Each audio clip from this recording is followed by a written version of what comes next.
Crystal lattice and unit cells. तो अब हम जरा क्रिस्टलाइन सॉलिड्स के स्ट्रक्चर पे जाते हैं। तो एक्चुअली जो क्रिस्टलाइन सॉलिड है उनका रेगुलर ज्योमेट्रिकल शेप होता है, ये तो हम पढ़ते ही आ रहे हैं from the starting of the chapter. But वो शेप क्या होता है, कैसे होता है, ये हम अब पढ़ेंगे। So main characteristic of a crystalline solid is it's regular repeating pattern of constituent particles. ये तो हम पढ़े हैं ना कि जो क्रिस्टलाइन सॉलिड्स हैं उसमें जो पार्टिकल्स हैं वो एक पर्टिकुलर ज्योमेट्री में रेगुलर अरेंजमेंट में होते हैं। And if the three-dimensional arrangement of constituent particles in a crystal is represented diagrammatically, in which each particle is depicted at you can say is assumed, इस assumed word लिख लीजिए, as a point, the arrangement is called crystal lattice। में definite simple सी language में बोल दिया जाए तो actually सब जो एक क्रिस्टल होता है ना, जिसे हम क्रिस्टल बोलते हैं basically, technically it is not crystal, it is crystal lattice. ठीक है, it is crystal lattice. So the regular three dimensional arrangement of points in a space is called crystal lattice. जैसे आप ये देख सकते हैं ना, this is overall a crystal lattice. ठीक है, एक क्रिस्टल है, क्रिस्टल लैटिस है।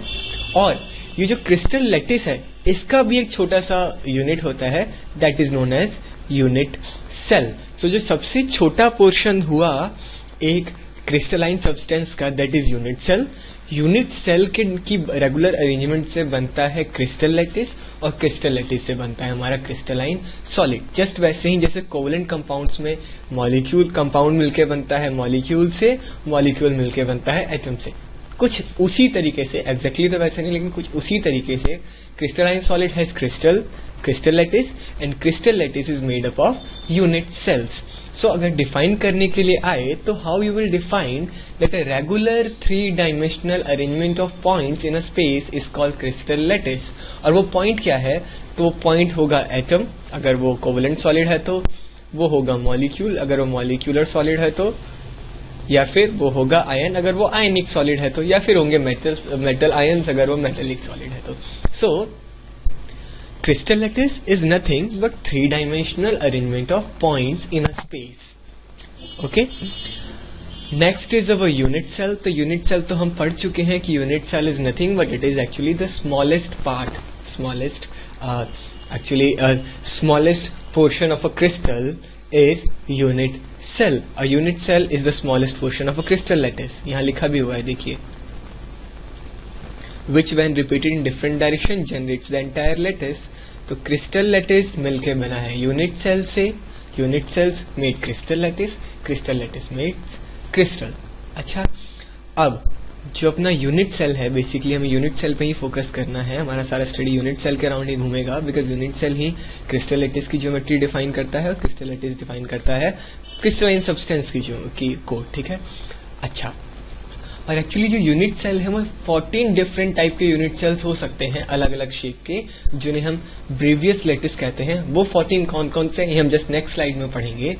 अभी हम फोकस करते हैं कि क्रिस्टल लैटिस का शेप अलग अलग टाइप का हो सकता है, 14 टाइप के, और वो 14 टाइप जो है वो किस पे डिपेंड करता है, उसके पहले हम उसके बारे में पढ़ लेते हैं कि जो क्रिस्टल लैटिस है उसे हम एक्चुअली कैरेक्टराइज करते हैं किस तरीके से कि जो भी ईच पॉइंट है that is known as a lattice point और लैटिस साइट, और वो लैटिस पॉइंट जो है वो एक एटम हो सकता है या आयन हो सकता है या मॉलिक्यूल हो सकता है, जो हमने अभी देखा।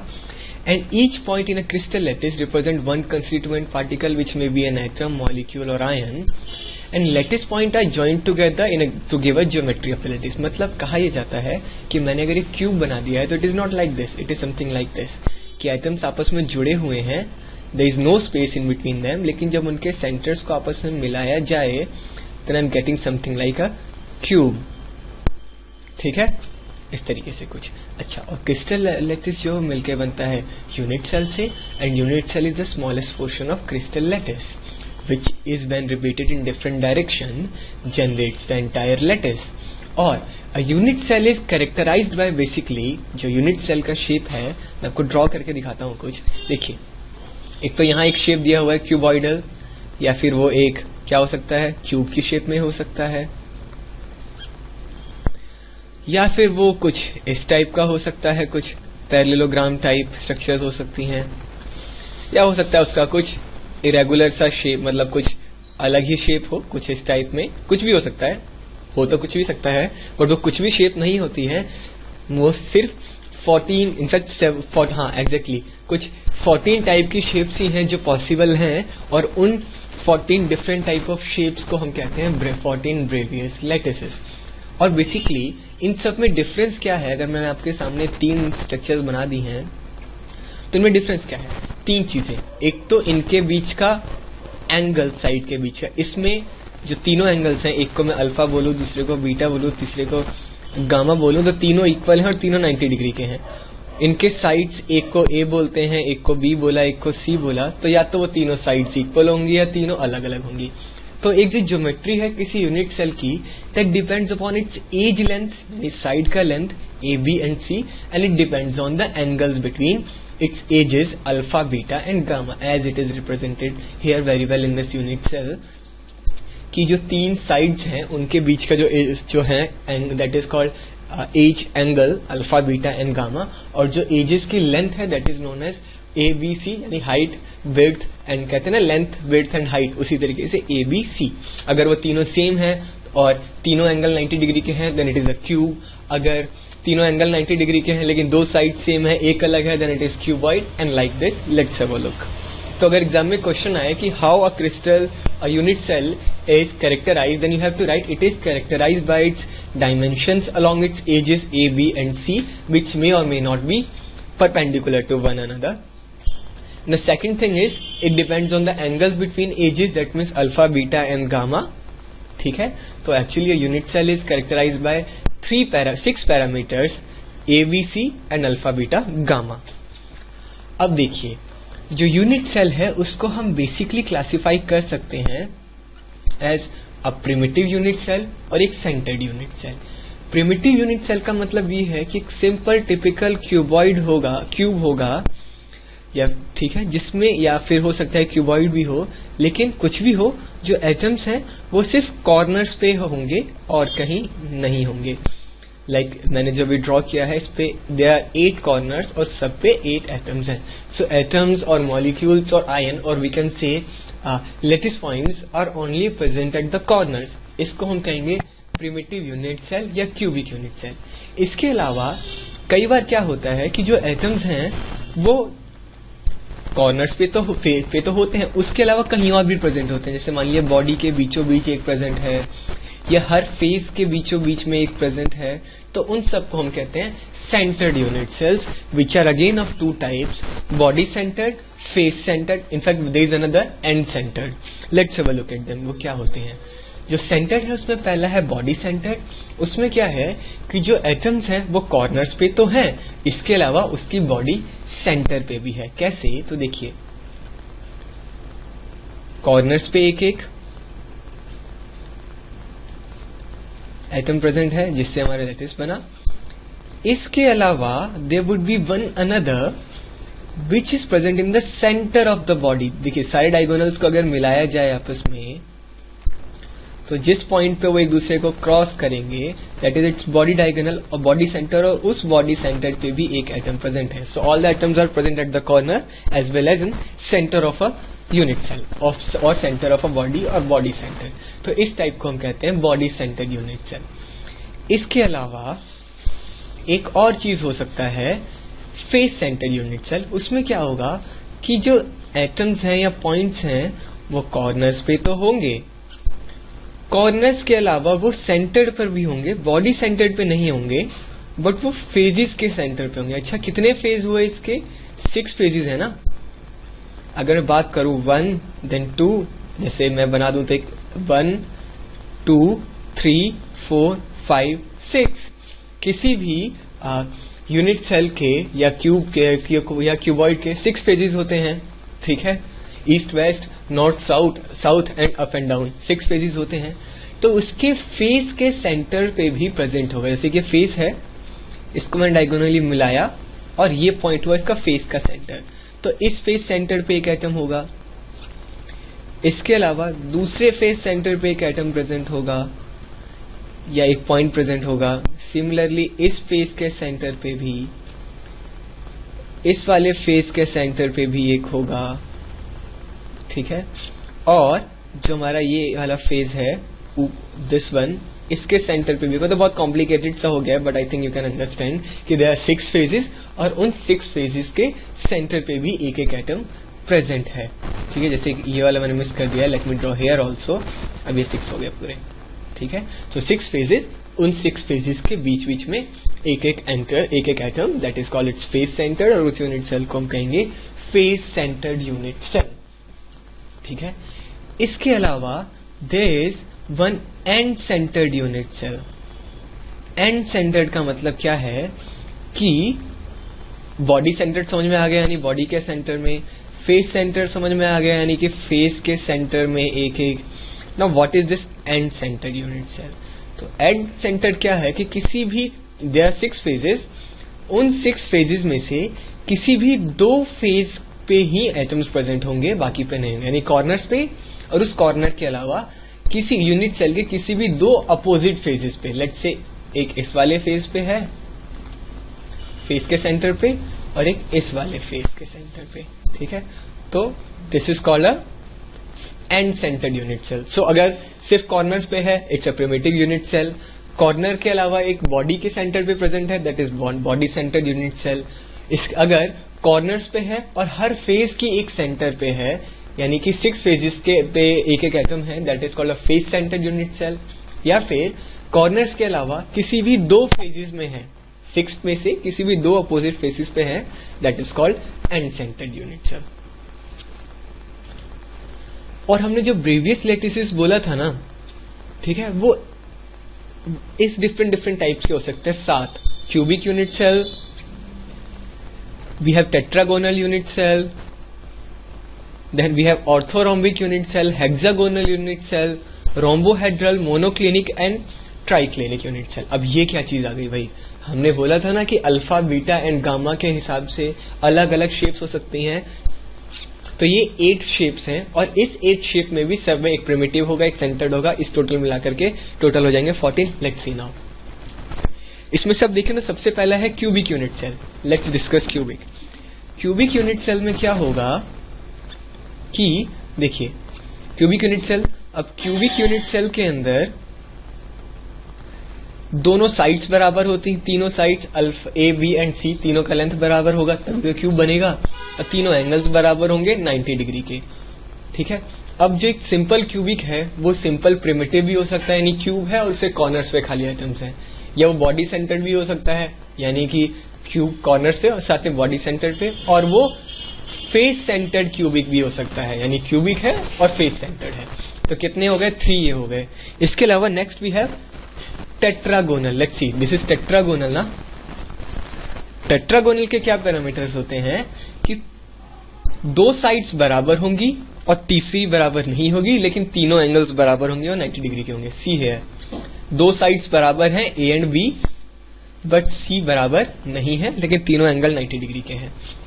That is called a tetragonal. और टेट्रागोनल बेसिकली सिर्फ 2 टाइप का देखा जाता है, primitive and body centred, face centred नहीं होता है। तो टोटल कितने हो गए? 5 अब तक। Then we have orthorhombic. Orthorhombic में क्या, तीनों साइड्स बराबर नहीं होंगी, कोई भी साइड बराबर नहीं होगी, लेकिन तीनों एंगल्स 90 के होंगे। सी है ऑर्थोरोम्बिक, ए भी अलग है, बी भी अलग है, सी भी अलग है, लेकिन एंगल्स तीनों 90 के हैं। So A is not equal to B which is not equal to C, but alpha, beta and gamma, these 3 all are of 90। This is called orthorhombic. और इसके अंदर चारों देखे जाते हैं, प्रिमिटिव भी हो सकता है, primitive orthorhombic, body centred orthorhombic, face centred orthorhombic, या फिर एंड सेंटर्ड ऑर्थोरोम्बिक। तो अब तक कितने हुए?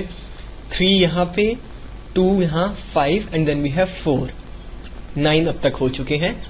इसके अलावा एक होता है हेक्सागोनल, जिसमें 2 साइड्स बराबर होंगी, like see, A and B is equal, लेकिन सी थोड़ा ज्यादा है, और साथ में 2 एंगल्स 90 के हैं और तीसरा 120 का है। This is called hexagonal type, like see, A is equal to B, which is not equal to C. A and B are 90 degree, alpha, beta are 90 degree, gamma is 120 degree. This is called hexagonal, और इसमें सिर्फ primitive type का होता है। Then we have rhombohedral या trigonal, इसमें सिर्फ primitive ही देखने को मिलता है, इसमें तीनों साइड्स इक्वल होती हैं alpha beta in A B C, और अल्फा बीटा और गामा भी इक्वल होते हैं लेकिन वो 90 के नहीं होते हैं. Then we have monoclinic possibilities of a unit cell and these all are known as 14 Bravais lattices. अब एग्जाम में क्या क्वेश्चन आएगा आपके लिए? तो एग्जाम में दिया हुआ होगा टेट्रागोनल, बताइए इसके पैरामीटर साइड्स क्या होती हैं. तो आपको ये लिखना होगा तीनों साइड्स इक्वल नहीं है, दो साइड इक्वल है, A is equal to B but is not equal to C, या फिर अल्फा बीटा गामा तीनों 90 है, आपको बताना होगा. फिर आपको उसके एग्जाम्पल दिए गए होंगे, या फिर हो सकता है आपको किसी का एक एग्जाम्पल दे दिया जाए, पूछा जाए बताइए इसकी एज लेंथ कैसी होती हैं या बॉन्ड कैसे होते हैं, या फिर किस टाइप का है. तो you have to say that alpha A B C are not equal, alpha beta gamma is of 90 and it is of orthorhombic type. तो कुछ भी n number of type of possibilities बनती हैं, इसमें कुछ भी देकर के आपसे कुछ भी पूछ सकते हैं. And it is very important, there is no other way but you have to memorise these. Next we have number of atoms in a unit cell. अब ये एक जरूरी चीज है, और अगर आपको यह समझ में आ गया तो आपको सब कुछ समझ में आ गया है. ठीक है, so this chapter is very easy if you can understand this. Primitive unit cell में क्या होता है कि देखिए, atoms are present at the corners.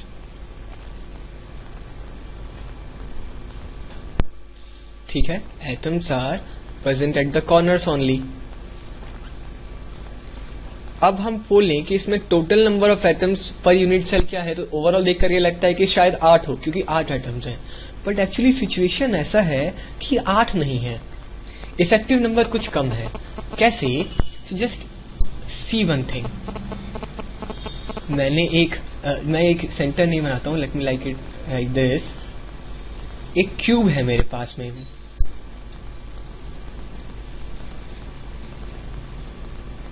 इस क्यूब का मैं इस कॉर्नर की बात करूं तो एक कॉर्नर कितने एटम्स के बीच में शेयर्ड है? एक ये यूनिट सेल होगा और एक इसके बगल वाला यूनिट सेल होगा.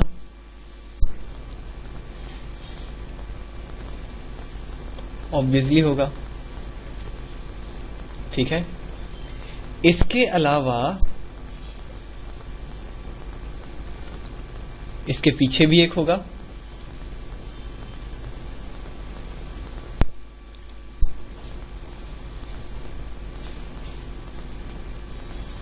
ठीक है, और उसके साइड में भी एक होगा.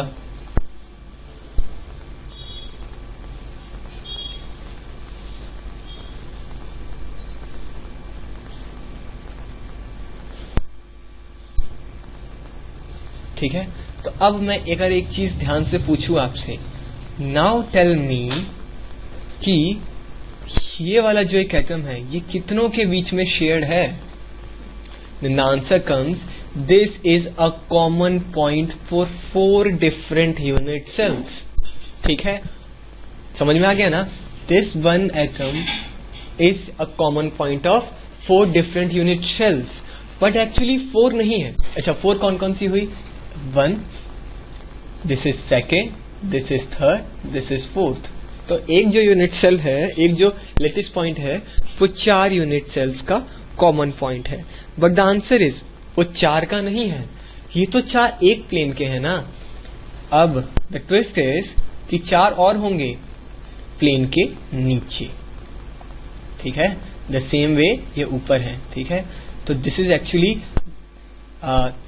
a common point for 8 unit cells. 4 एक प्लेन में, 4 उसके नीचे वाले प्लेन में, बिकॉज एक 3 डायमेंशनल स्ट्रक्चर है ना. So it is actually a common point. 1 unit cell और 1 lattice point is shared between 8 different unit cells. ठीक है, तो अब मुझे बताइए कि टोटल नंबर ऑफ एटम्स कितने हैं for a simple unit cell. देखिए, कॉर्नर्स पे 4 प्रेजेंट हैं. ठीक है, 8 प्रेजेंट है actually, but every one they are total 8. But हर एक जो लेटिस पॉइंट है वो 8 यूनिट सेल्स के बीच में शेयर्ड है. तो एक में टोटल उसका कितना इफेक्ट आएगा? ओनली 1/8. ठीक है, जो 1 एटम है that is shared between 8 unit cells, तो उसका जो टोटल इफेक्टिव पोर्शन है per unit cell is only 1/8. And there are 8 atoms तो पर यूनिट सेल जो हुआ वो हुआ ओनली 8 इंटू 1/8। तो जो net number of atoms per unit cell हुए दैट इज ओनली 1 सरप्राइजिंगली। ठीक है, तो एक जो प्रिमिटिव क्यूबिक यूनिट सेल है उसमें जो नेट नंबर ऑफ एटम्स हैं वो सिर्फ 1 है। टोटल 8 कॉर्नर्स पे 8 है और हर एक एटम जो है वो 8 यूनिट सेल में फर्दर डिवाइडेड है। तो जो नेट इफेक्टिव पोर्शन जो आया ना वो सिर्फ है 1/8। ये यहाँ इन्होंने दिखाया हुआ है कि इसे काट दिया जाएगा तो it will look like this and only 1/8 part of a particular atom will come to a given unit cell और सारे मिलकर के 1/8 कंट्रीब्यूट करेंगे तो it would be 8 into 1/8 total is 1। So all the atoms which are present only at the corner contribute a total of 1 atom to the unit cell. Next is body centered unit cell. तो body centered unit cell में क्या है कि जो atoms हैं वो corners पे तो हैं as you can see, साथ में एक body के center में भी है। तो total number of atoms कितने हुए? Z is actually total number of atoms per unit cell. 8 atoms at corner. Each of them is contributing 1/8। ठीक है, साथ में एक बॉडी के सेंटर में ही तो है और जो बॉडी के सेंटर में है यूनिट सेल के सेंटर में वो तो पूरा का पूरा यूनिट सेल के अंदर ही है, वो तो किसी से शेयर नहीं हो रहा है। तो total number of atoms is 8 into 1/8 plus 1। This comes out to be 2। Okay, so for a body center unit cell the number of atoms per unit cell is 2। Then we have a face centered unit cell. अब देखिए face centered unit cell में जो atoms हैं वो कहां पर है? Corners पे है प्लस में फेस सेंटर पर है। ओके, अच्छा, तो कॉर्नर्स पे तो अगेन 8 इंटू 1/8। फेस सेंटर्ड में कितने फेसेस हैं? टोटल 6 फेस हैं। अब हर फेस पे जो एक एटम है वो कितने यूनिट सेल से शेयर्ड है? यस, 2 से शेयर्ड है ना। जैसे मेरा एक ये यूनिट सेल है, ठीक है, इसके मैंने सेंटर पे एक एटम रखा हुआ है तो वो कितनों के बीच में शेयर्ड है? एक तो उस यूनिट सेल में के बीच और एक उसके बगल वाली जो यूनिट सेल होगी। ठीक है, तो 1 atom which is present at a face center is shared between 2 unit cells actually. तो इसके according it would B 6 into 1/2। Total कितना निकल करके आ रहा है? 1 plus 3 which comes out to be 4. So for a face centered unit cell Z is equal to 4 यानी number of atoms per unit cell is 4.